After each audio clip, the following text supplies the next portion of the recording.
Welcome to Unstoppable, where dreams turn into plans and plans turn into powerful action. Hosted by Paula Swain, financial planner, business owner, grandma, and queen of reinvention. This show is for women ready to stop surviving and start thriving. We'll laugh, we'll learn, and we'll tackle the messy, beautiful, in-between parts of life that no one really talks about, but we all live through. This is Unstoppable. So hi, and welcome to Unstoppable, where we dream big, grow with purpose, and thrive in every season of our life.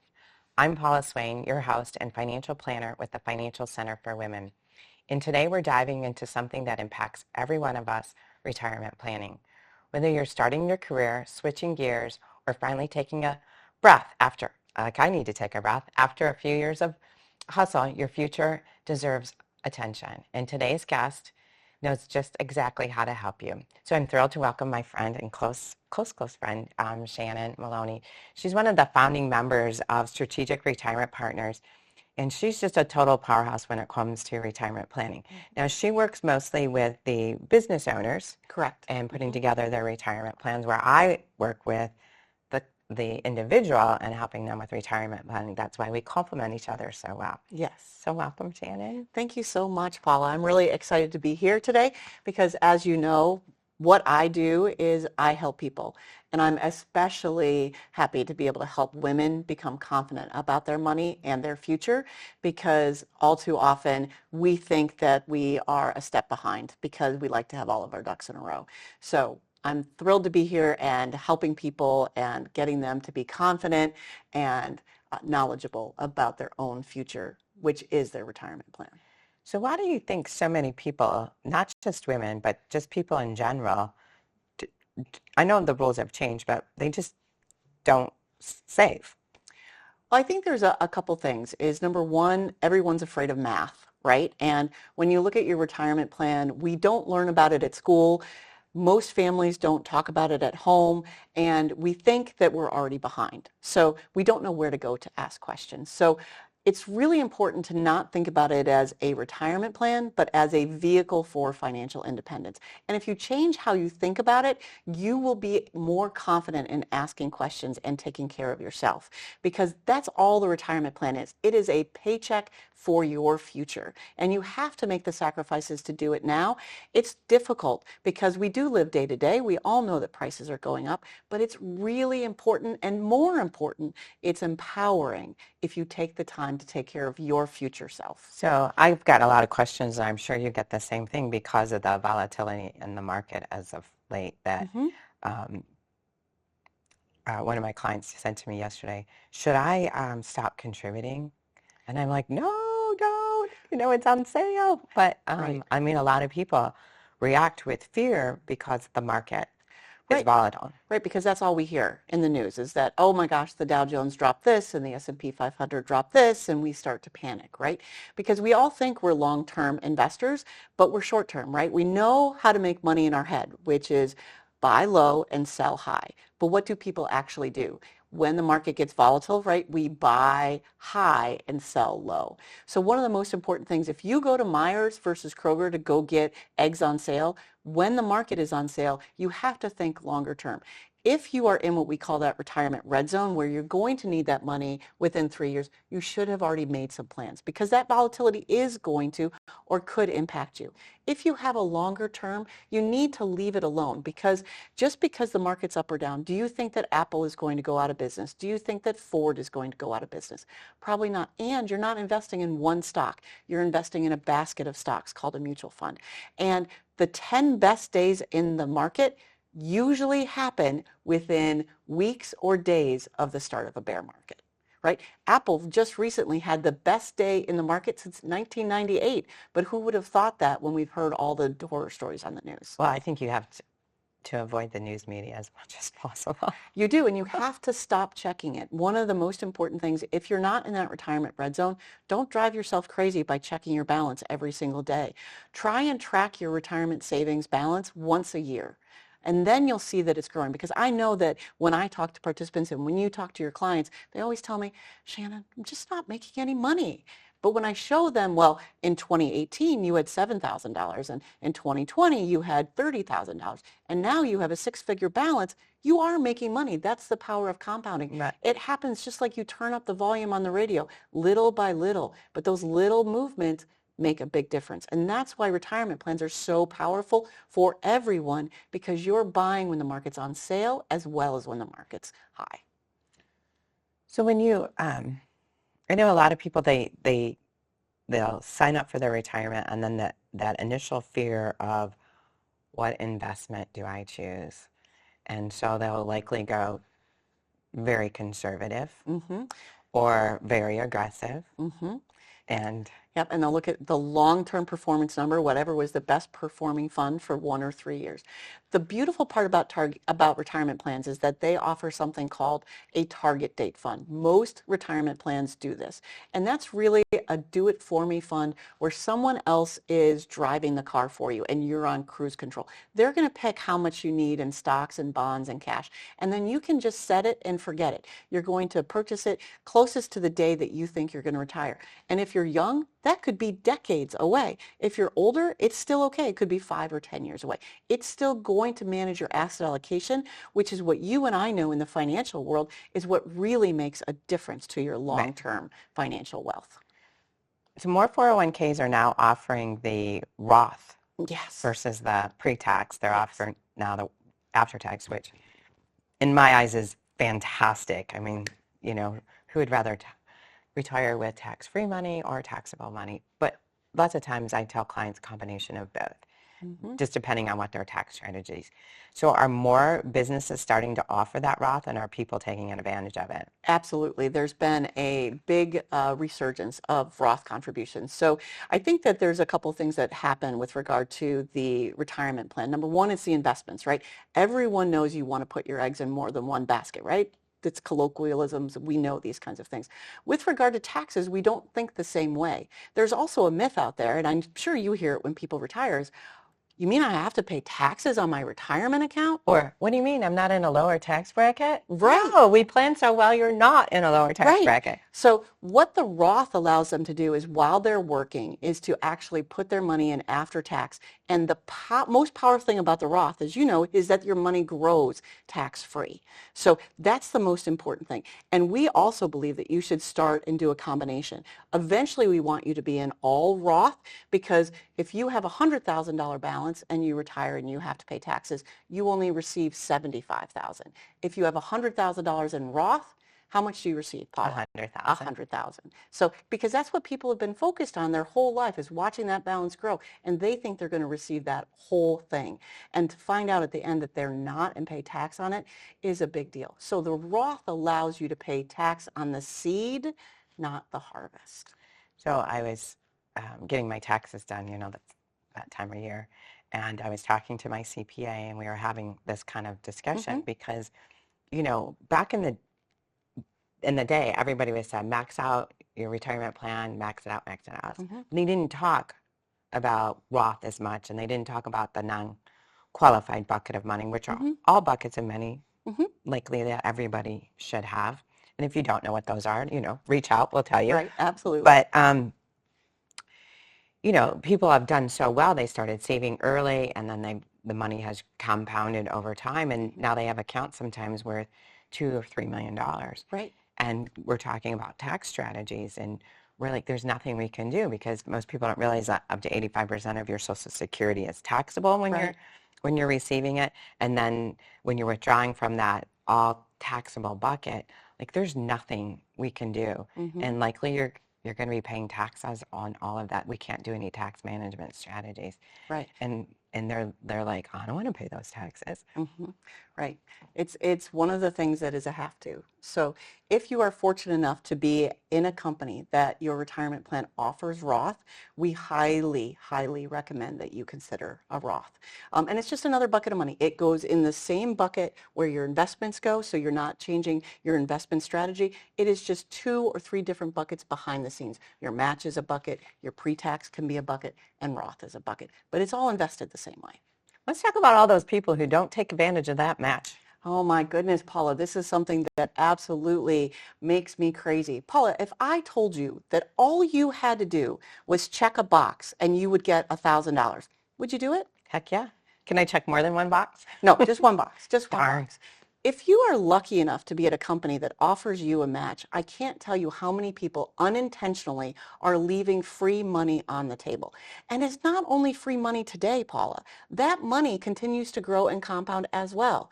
So the most important thing that anybody who has a company match is to understand what is the top of the limit that you have to contribute to get that match. It seems confusing. Your match is 100% up to 4%. All that means is it's a dollar for dollar match if you contribute 4%. So if I contribute 4%, I'm getting 4% from the company. If I contribute 3%, I'm getting 3%.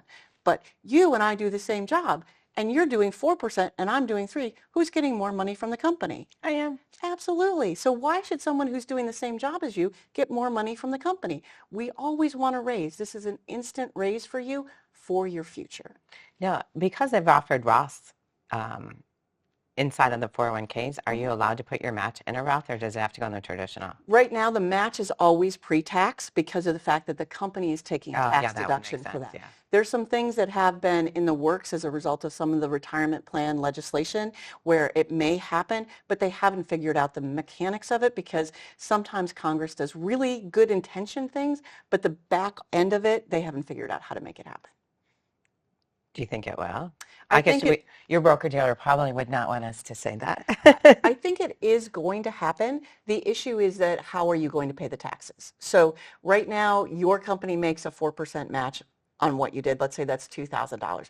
You're not paying any tax on that. The mechanism that they're thinking about right now, which is not solidified, is that you will pay, if you want that to be an after-tax contribution, next year at taxes, you're going to pay your 25% on that $2,000. So that's $500 you're going to pay then.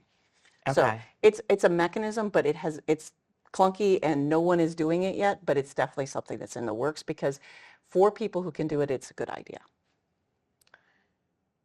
So let's talk a little bit more about women Yes. and retirement planning, owning the financial center for women. Although I do work with men, love my male clients, Absolutely. but do focus on working with women. And because we do, I just thought, interesting. I was watching the news, rarely do, but I was watching the news. And Indeed, familiar with Indeed, did a study. And do you know that average woman makes $217 less per week Then they're than not. male? Now, isn't that sad? It is very So sad. you think about that, what's that, 12,000, round about $12,000 a year? That's, if they're putting 5%, let's make math easy for me. Right. Let's say they're putting 10%, that's $1,200 more that they're putting into their their retirement account than women are. women are. And plus we leave the workforce for children, not everybody, we get hit with a divorce, and divorce affects both people, but you might potentially lose half your assets at that time. So it's really important for women to educate themselves and not only contribute to their retirement plan, but to work with someone like myself, a financial planner. So when you're working with women, what is one of the things that do you give them some tips or some recommendations? I mean, how do you have that conversation? So I think that there's a couple of common things about women in investing. The first one is that women think that they have to be organized and in control and have all their ducks in a row. So there is a myth out there that you can't start investing until you're financially ready or you have a budget for it. Men don't think the same way. Men know that they can be in debt and invest in themselves at the same time. That's one of the things I wish women would understand, is that you're not going to have all your ducks in a row. And if you wait, you could miss a lot of growth in the market by doing that. And that is not acceptable for women because we live longer, we make less, and we do get in and out of the workforce, right? And we tend to be more conservative in our investing too. We do. And the reason for that is women aren't debt averse. We're not risk averse, we're debt averse, right? So what women don't realize is that sometimes it's okay to take the risks, especially calculated risks. And if you're investing in a retirement plan, especially in a target date fund, you're taking calculated risks for that financial future. Yes, your account's going to go up and down, but that's normal. That's what the market does, right? And we do get in and out of the workforce, right? We take time off to raise a family. We may get divorced. We might have to take time off because we have to take care of someone else in our family. We may switch jobs. And the other most important thing that if I can talk to women and men and younger people is do not sell yourself out and sell your future out by cashing out your retirement because of those kinds of things. If you can help it, please stay invested. Transfer it to an IRA, work with someone like Paula, leave it in your plan if you have over $7,000, but don't just move it and cash it out just because life has changed. It's kind of like we're in, what we call in Michigan here, fall, spring, right? Winter, spring, summer, winter, every day it's a different day. During the winter, do we go in our garden and rip up the roots from the plants that are underneath the soil? Nope. We certainly don't. We wait. We know that they're going to come back up in spring and they're going to flower. When we change jobs, especially as women, we tend to uproot everything that we've spent all that time and sacrifice and discipline investing in ourselves and in our retirement plan because we feel like we have to. And then we're like, oh, I'm going to pay off my credit card with this, or I'm going to take care of my kid's college bill, or I'm going to do something else with it. Please, please leave that money alone so it can continue to grow for And you your get a future. 10% penalty. Yes, if you're under 59 and a half, you get a 10% penalty and you're paying paying your taxes. 20% taxes plus your Michigan state taxes. It's a big hit, right? Whereas if you can let that grow, you are still investing in yourself, in your future, even if you're not saving right now because you're taking time off. Let's talk about, since you talked about people withdrawing as they're making changes when life's in transition. What about those people who take those loans? Oh, loans. Every time I hear that, I kind of just like cringe just a little bit. Right. It's really difficult. Hey, if you've done it, Right. you might have had to do it, but if going forward, if you have to consider maybe not doing it. Right. I think that there's a couple of things that to unpack with regard to loans. Number one is there is a pervasive myth out in the ether out there, the universe, about the fact that it is better to take a loan from your 401k plan, Paula, because you're paying yourself back with interest. So it's a good idea. What people don't realize when they do that, though, they're losing all that money that they've taken out in the loan, that compounding and that growth effect, right? And if you don't pay that loan off and you leave the company, it's immediately taxable. So people look at their retirement account sometimes as a Christmas club, right? Oh, this is the largest bucket of money I have. I want to go ahead and take that loan out because I want to go buy a new boat for the lake. I want to do this. It's easy. I don't have to go through underwriting. But what you're doing is you're really and truly hurting your future self, which I've also had a lot of people say, Shannon, really? I'm going to die before I retire. Really? And I'm like, well, when you're 55 or 60 and we're having this conversation and you're telling me that you wish you had started earlier, because I don't know about you, Paul, I've been doing this for almost 30 years. I have never had anyone come to me at the end when they're at their retirement party and say, Shannon, I have too much money. No, never. Right? But I've had a lot of people who said, I really wish I had started earlier. Oh, right? I wish say that about hadn't taken myself. loans. I wish I hadn't done those things. And that's because look at ourselves now compared to our 17 or 18-year-old self. There's a lot of things that we wish we hadn't done, right? It's the same with money. We wish we hadn't done it. But what you can do is don't take one in the future. Pay your loan off now if you've taken one. And if it's the only place you can get money, we understand. Every one of us has run into hard times unexpectedly. But if you can avoid it, think very hard about it before you decide to make that decision. And so we do know about everybody has run into hard times, and I know we have this conversation often about, just getting $1,000 in an emergency account, because every emergency seems to be $1,000 or less. And that's important as, saving in your retirement plan, building your emergency account, paying off debt. Those are all good things to do together, not separate. Not separately. Absolutely. Because we have to remember that we have ourself today, but we also have our future self. And our future self will really and truly thank us if we think about these things. Our present day self is all about that emergency savings account. Our future self is all about our retirement savings. Because again, all your retirement plan is a paycheck for life. Because what happens when you leave the workforce? You may or may not have Social Security depending upon what happens over the next decades, right?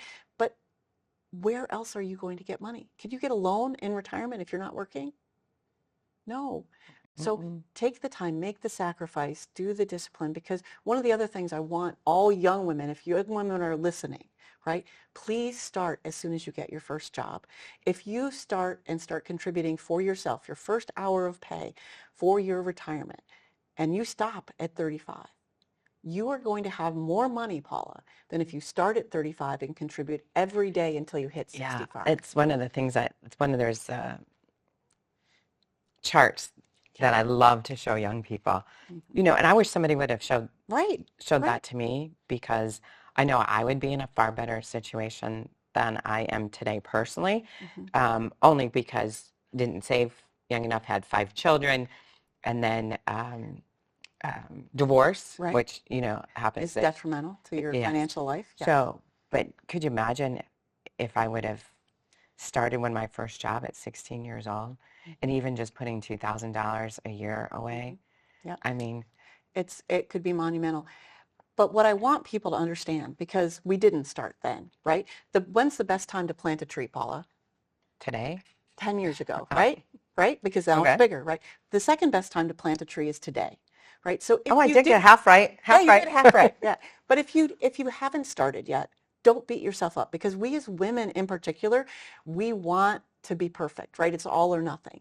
No, start, do something. You can still have some kind of financial independence if you start. Yes, we all wish we started when we were 16. We didn't, but we still can start today. Water it a little bit, do a little bit. It's going to grow, and it will be there when you want it. Yeah, I have that conversation often with people who feel that they haven't done enough, and it goes a lot with, you know, shame or guilt, or not even wanting to talk with someone like me because they're worried that they didn't, you know, that they're like, you're gonna judge them. Yeah, which I don't. I've made plenty of mistakes in my life. I have I can't judge anybody. Right.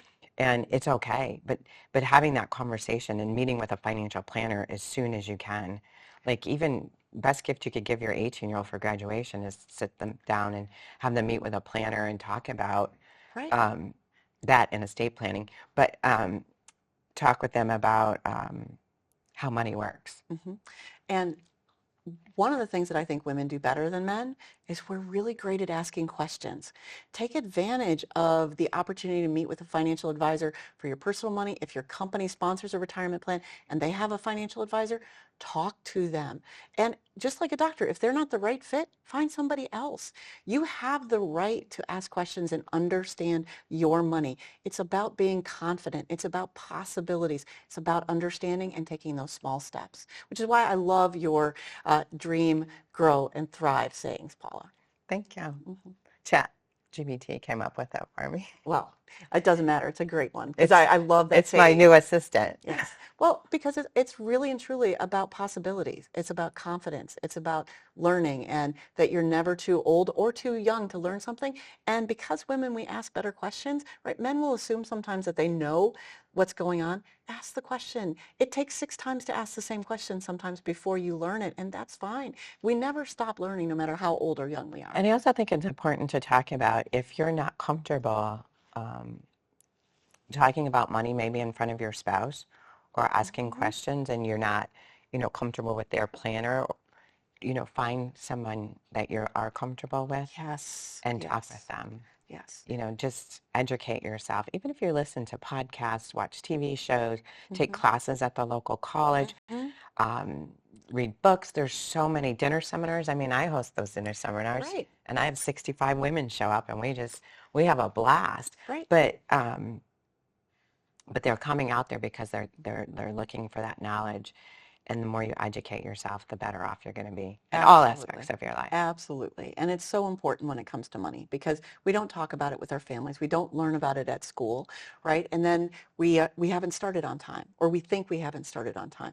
So how do we make up that lost time? It's about starting to ask questions so that you can make the good decisions. It's not about being perfect, Paula. It's about starting. Well, nobody's perfect. No one is perfect. Nobody's perfect, but starting is perfect. Starting is perfect. Progress is better than perfection. And so someone just needs to really just go down to HR. Yeah.